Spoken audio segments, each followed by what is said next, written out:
Bro Split. This is the traditional bodybuilding split where each day is dedicated entirely to one muscle group. Chest on Monday, back on Tuesday, shoulders on Wednesday, and so on. It became deeply embedded in gym culture through the bodybuilding era of the 70s and 80s, where the goal was maximum isolation and the pump was treated as a signal of effective training. Each muscle gets one long, high-volume session per week. The criticism is that once-a-week frequency may not be optimal for muscle growth for most people, though the high volume in that single session does provide a significant stimulus. For advanced bodybuilders managing large amounts of volume, it still makes practical sense. Push-pull legs. This is probably the most widely used split among intermediate and advanced lifters today. The idea is to group muscles by the movement they perform. Push days train the chest, shoulders, and triceps, muscles involved in pushing movements. Pull days cover the back and biceps, muscles used when pulling. Leg days handle everything below the waist. Run across 6 days, it gives each muscle group 2 sessions per week. Run across 3 days, each muscle gets hit once. The elegance of this split is that muscles working together on the same day also recover together, so there's minimal overlap or interference between sessions. Full body split. You train every major muscle group in a single session, then rest, then repeat. This is one of the oldest and most straightforward ways to structure training. Early strength athletes and lifters had no complicated systems. They simply went to the gym and worked everything.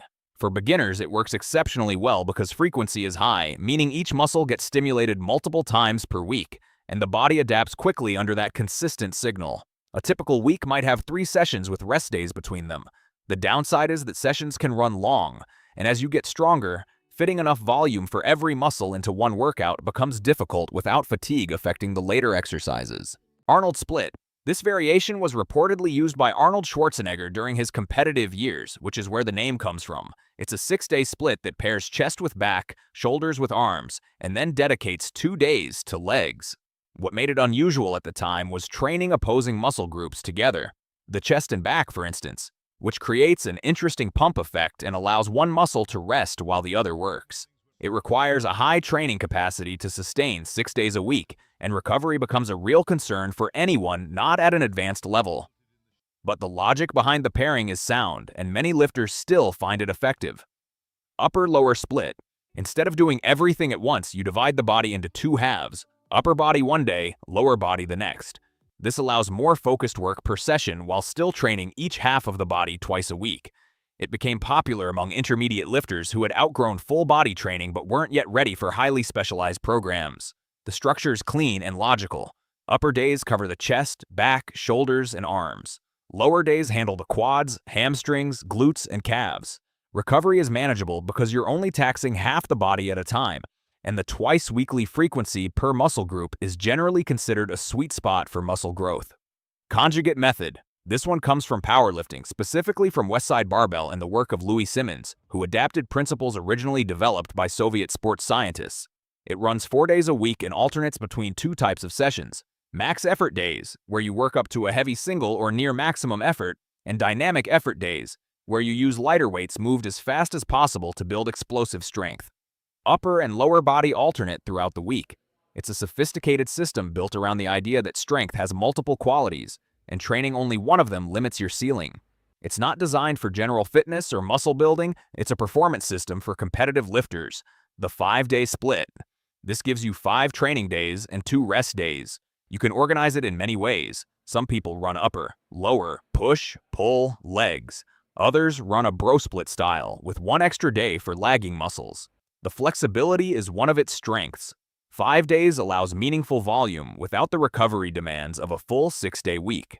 It sits between the intensity of a full program and the sustainability of a 4-day schedule, which is why it tends to suit people with a solid training history who want variety without sacrificing recovery.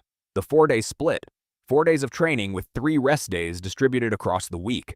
A common setup pairs upper and lower sessions twice each. Another version runs push, pull, legs, and then a dedicated arm or shoulder day. 4 days is often considered a practical ceiling for people managing work, family, and other responsibilities outside the gym. It provides enough frequency and volume to make consistent progress while leaving real room for recovery. Many lifters spend years on a 4-day split without ever feeling the need to add more days. The 3-day full body or PPL. 3 days a week, but the structure varies. You can run 3 full body sessions, or you can compress push, pull, and legs into one session each. 3 days works surprisingly well for a wide range of people, from complete beginners to experienced lifters who have reduced their schedule due to life circumstances. The lower frequency means each session must be efficient and well chosen, but the recovery window between sessions is generous. Strength often improves quickly on 3-day programs because the nervous system gets adequate time to recover before being asked to perform again. Concurrent training split. This approach does not just divide muscle groups. It divides physical qualities entirely. Strength, cardiovascular conditioning, and sometimes mobility or sport-specific work are all placed deliberately across the week, with each quality treated as its own training demand. The challenge is something researchers call the interference effect. The body responds differently to endurance work and resistance work, and when they are stacked too close together, they can blunt each other's adaptations. Heavy lifting and long-distance running on consecutive days tends to compromise both. Thoughtful programming works around this by spacing conflicting qualities as far apart as scheduling allows. A heavy lower body session would not sit next to a long run, and an upper body strength day might follow a conditioning session with little lower body involvement. It requires more planning than any other split covered here, but for those whose goals extend beyond the mirror, it is often the only structure that makes sense. The truth about every split covered here is the same. None of them work if you keep switching. The lifters who built something real over time were not the ones who found the perfect program. They were the ones who chose something reasonable and refused to abandon it when progress felt slow. Results are quiet. They accumulate in the background while you are just showing up and doing the work. The split is just a container. What you put into it and how long you stay consistent is what actually matters.